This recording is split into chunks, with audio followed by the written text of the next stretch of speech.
The president's on the line just for kicks and giggles. I'm going to let Leo Terrell, a lifelong Democrat. I want you to tell the president in 30 seconds why you're voting for him.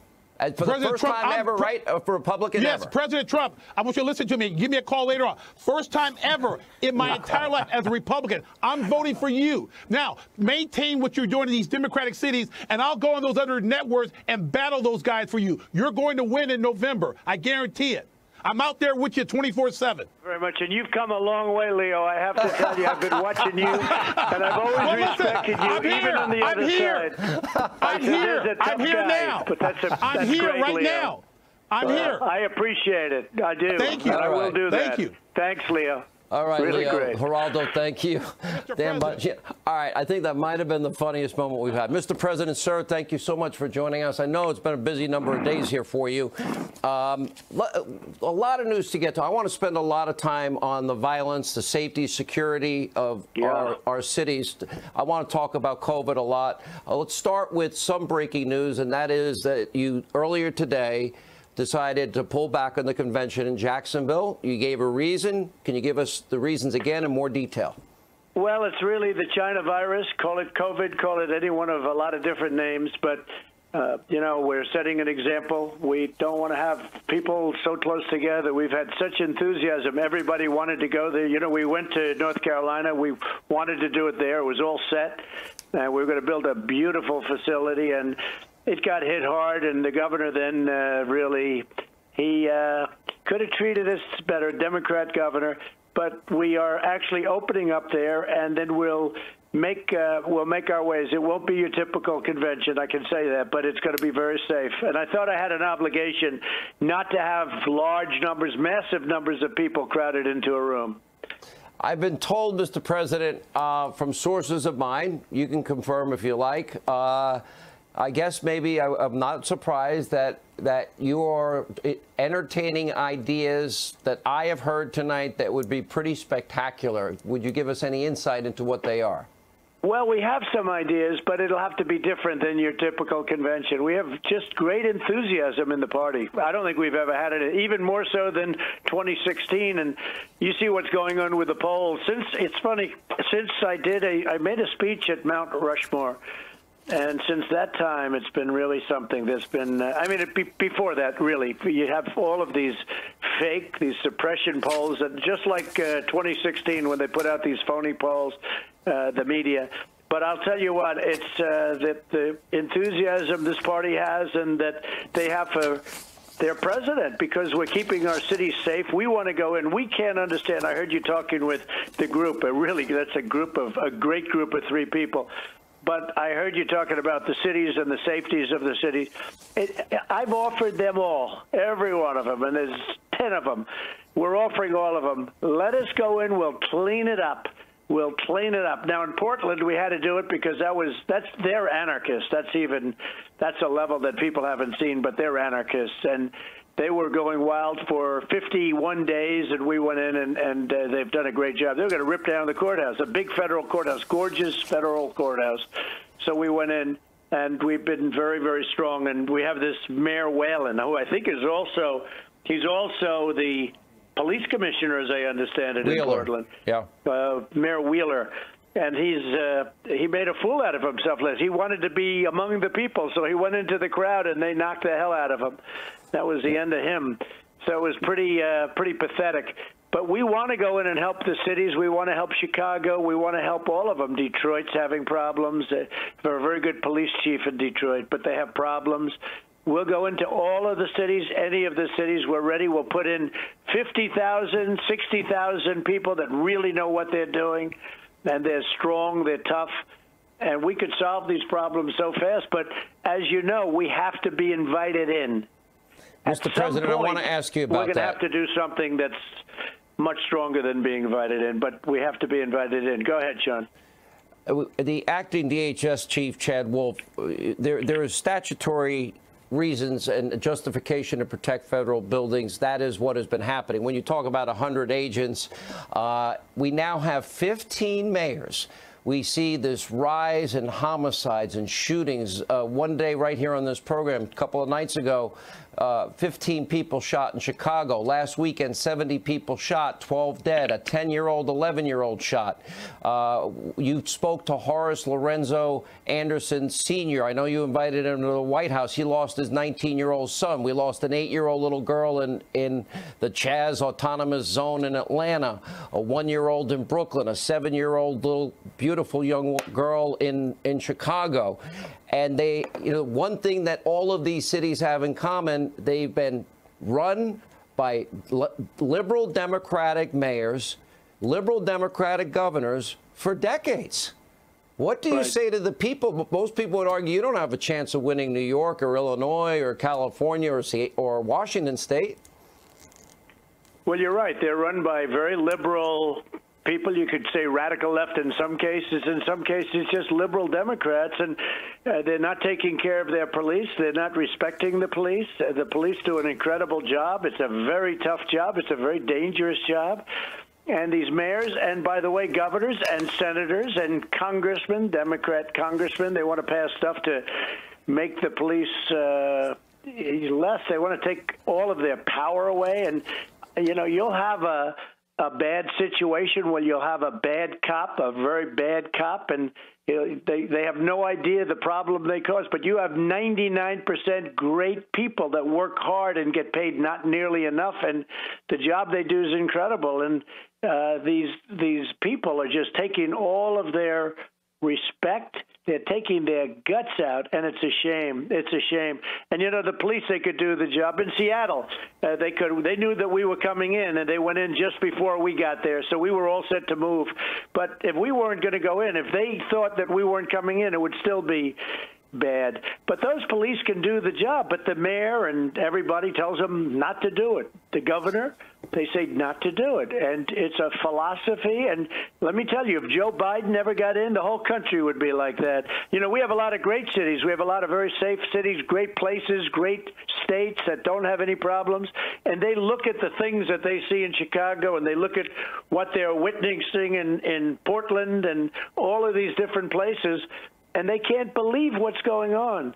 But we have great places, but we have some instances that nobody's ever seen. I spoke with the mayor of Chicago, Mayor Lightfoot, and had a great talk. But within minutes after that talk, you just reported it tonight, a couple of more people were shot. Young, very young children were shot. Sad.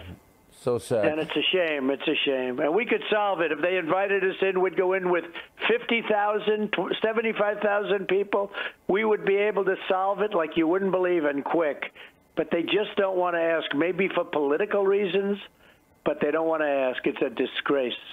Let me ask you, Mr. President, I know a lot has been made over Joe Biden and his comments that he made. I know he's now backed off it, and he says, well, I said it before the other way. I don't know if he's just not remembering what maybe somebody else wrote in USA Today, for example, but he did say police have now become the enemy when they're supposed to help people. And then a follow-up was, would you support reappropriating the money? And he said yes. Now, not using the term, Democrats seem to be walking back the term defund, but reallocation is the word he used. Well, that would be the same thing. Let me play it to remind our audience what he said. Surplus military equipment for law enforcement. They don't need that. The last thing you need is an up-armored Humvee coming into a neighborhood. It's like the military invading.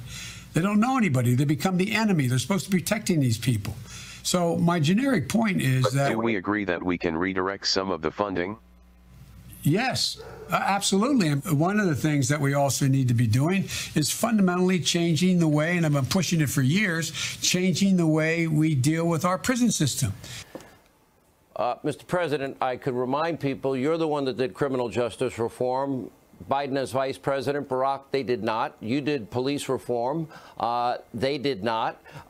You also set record after record low unemployment. They added 13 million more Americans to food stamps, 8 million more in poverty, and the lowest labor participation rate since the 70s. You set record low after record low for every demographic group. Then we got opportunity zones, your biggest commitment in terms of money and length of time to historically black colleges. They didn't do any of those things. your answer to what Joe Biden now he's adopting the position of the police are the enemy. He's never said a good word. Bolshevik Bernie's economic agenda, AOC's new Green Deal agenda. He's pledging trillions of taxpayer dollars. And add to that, let's see, Beto O'Rourke and Pelosi, Schumer, and Biden 125 years in the swamp. Your reaction to his team?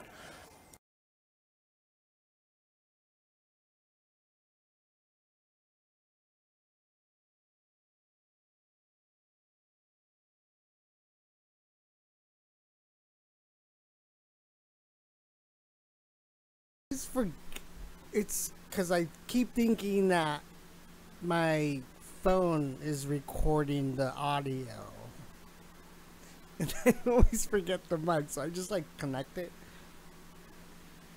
But yeah, welcome back, Patriots. Thank you for watching.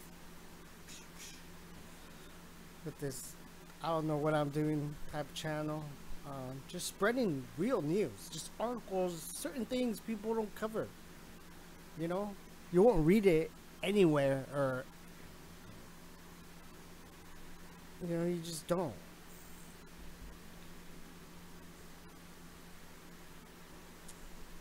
But I do want to share that we have a cool interview. It was on the 23rd. And just listen to it. It was a Trump interview on Hannity. He did it over the phone, but just listen to it. It's only 10 minutes. I didn't do the full length version. I just cut it to 10 minutes. This is just extra that I might do a video later. It's my day off. Whenever it's my day off, I can make multiple videos within the day. Itchy. But yeah. And then so there's just, oh shoot, where are they? Oh yeah, over here. We have this interesting article from MIT regarding the QAnon movement.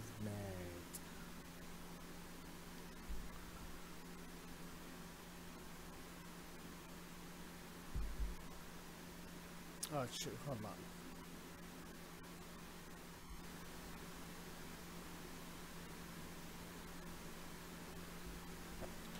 So, it's too late to stop QAnon with fact checks and account bans. Twitter and Facebook won't be able to deal with the Omni conspiracy without rethinking the entire information ecosystem.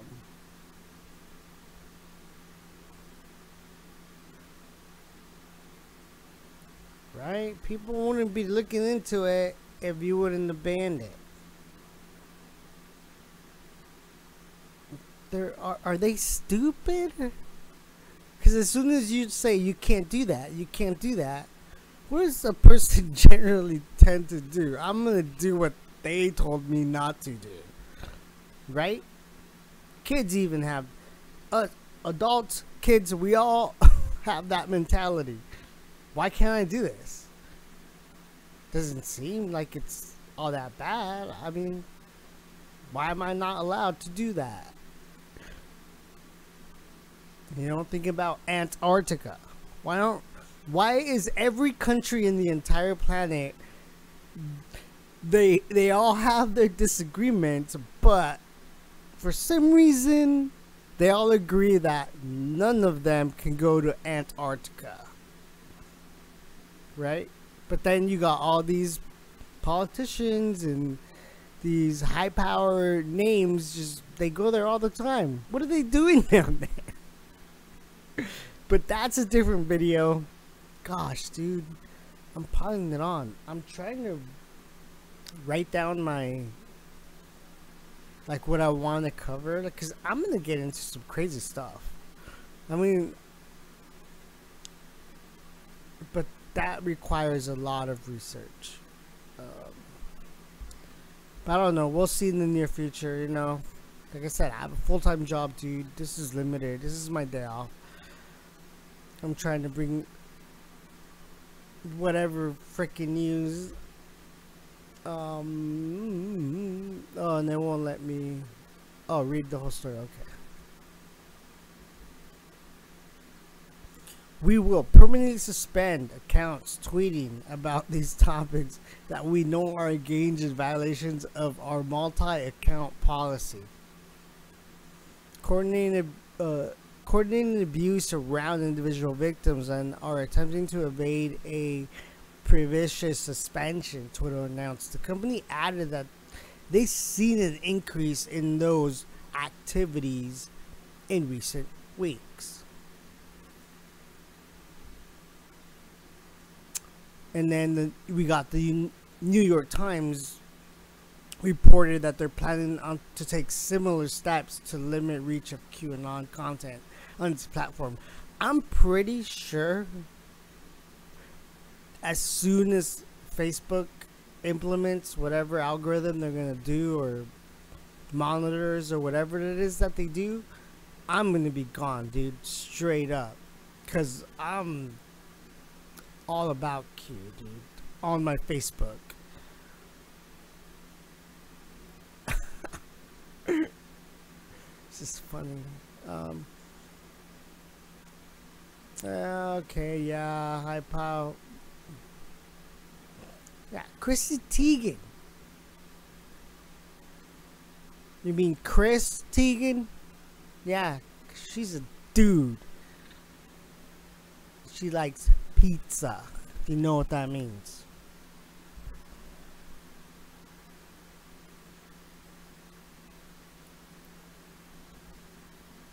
And then, alright, I think that was it, actually.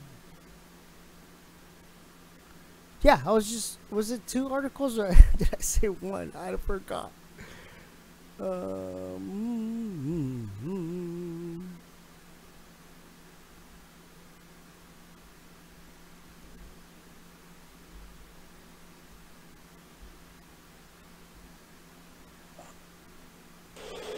The funding should go to parents to send their child to public, private, charter, religious, or homeschool of their choice. The key word being choice. If schools do not reopen, the funding should go to parents to send their child to public, private, charter, religious, or homeschool. Alright, sorry about that. But yeah, there you go. Very cool. So check this out, right? Think about it. If you decide to homeschool your child,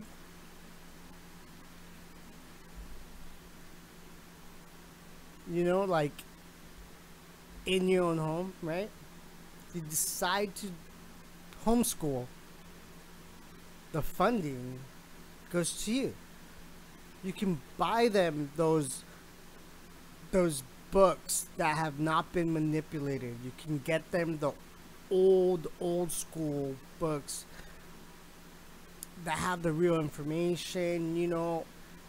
And then again, you can even do it like to the point where it's like, okay, yeah, you need to learn math, you need to know how to read, obviously. What is it? It's math and knowing your history. Knowing the history of our nation. How it was built. How it was tried to be teared down. Which is what we're witnessing right now. We're witnessing it trying to be teared down. And when was the last time you remember seeing any type of behavior like this? When?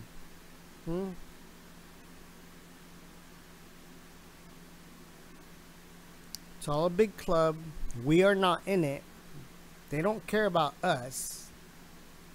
They're these evil cabal, deep state people are panicking.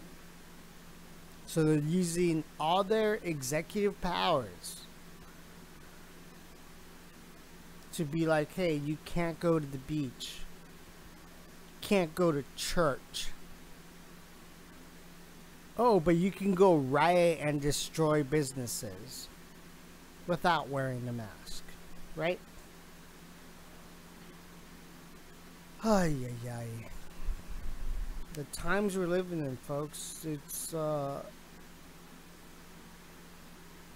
like, what happened? Do people not think anymore?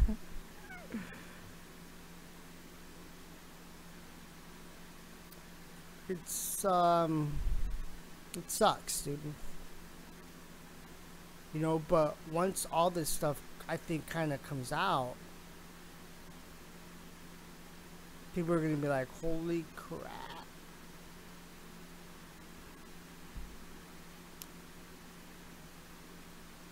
So,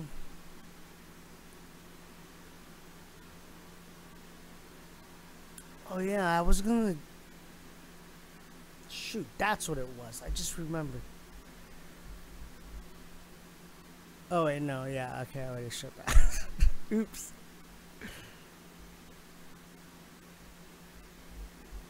You got some more trolls there.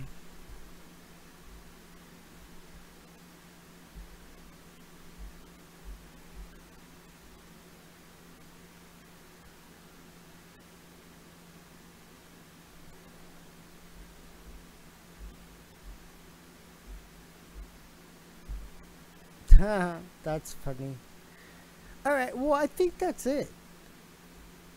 Because I checked Gateway Pundit, they didn't really have anything. Oh, shit.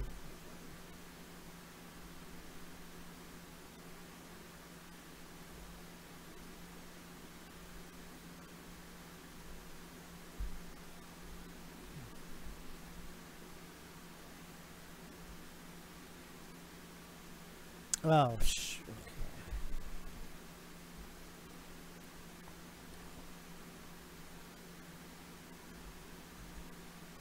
Oops. Let's check Zero Hedge. They always have good articles.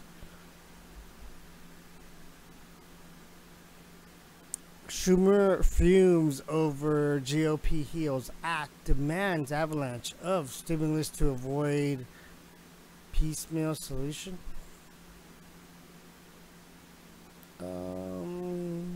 Turkish lira goes berserk as central bank briefly loses grip on capital controls. Ooh, why do you think that is?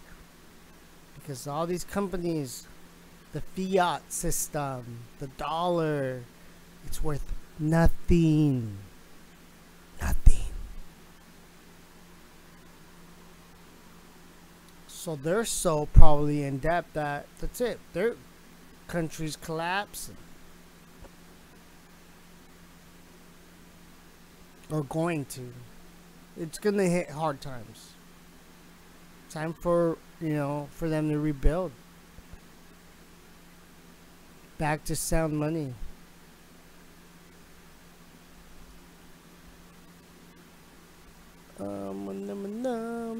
Oh, yeah, and this one was really interesting. Ah, man.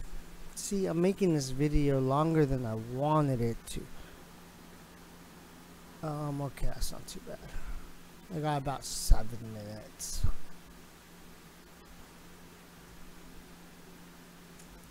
Silver and crypto are snapping higher again ahead of Asian Open. Right? So, gold, I mean, I'm not a financial expert, but I follow the subject. But just for you guys to know, if the economy is doing so bad as the mainstream media claims it to be, why is gold keep going up? It's at 1900 right now. And then silver, when I started buying it 2 years ago, I have a stack of silver. Like, I did this 2 years ago and I bought a bunch of silver ounces, dude. When I bought them, it was at $15, $16. Now silver is at $23. So, do you notice a pattern here? If the economy is so bad, why are gold and silver, they're going up? They should be going down. Well, that's because the fiat system, the central banks, globalist system, it benefits them, not the people. Right? So that's pretty easy to understand. Just look into it. I'm not going to get in depth about it, but that's pretty much the gist of it. That's why they're like, oh, we can just reprint all this money. You know? But that's definitely a totally different subject. But as a silver investor, you know, I'm stoked. I'm like, yeah, we need sound money. We need something like this. Not financial advice. I'm just a silver guy, okay? Not telling you to go out and buy silver. I'm just saying it's just, you know, this is what interests me. Some of my interests. And again, not financial advice. So, you know, don't go be like, oh, I'm going to go buy all this silver. Well, I got like what, like 19 viewers, so who cares, right? No one's going to listen to this. But cryptocurrency, I know nothing about. Nothing. See how like it's spiked? That's when it went to like $50, I think it was. And then it just woo, woo, woo, woo, woo. But then why does JP Morgan own like I think it's 3 billion. It's either 3 or 5 billion dollars worth of silver, dude. Why would a company that's already super rich buy all that silver? Why? And you see, I don't have the answers. I don't know. I'm pretty sure it's for something nefarious, or either for they know they're gonna be effed up the B. So they're like, this is my insurance plan to escape and go get cosmetic surgery and my new identity. Right? Who knows? Who knows?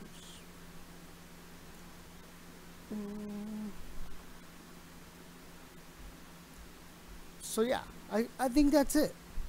That's all, folks. How much time do we got? Alright, I made it under 30 minutes. So glad with the stuff that I have. Like, my camera is on top of books now. I have like 3 books. And it kind of gives a better angle for my face, because I don't want you guys like to see my like nostrils and snot and stuff like that. But yeah, whatever. Thank you for watching. Till the next one. God bless, Patriots. Where we go one, we go all. Oh shit.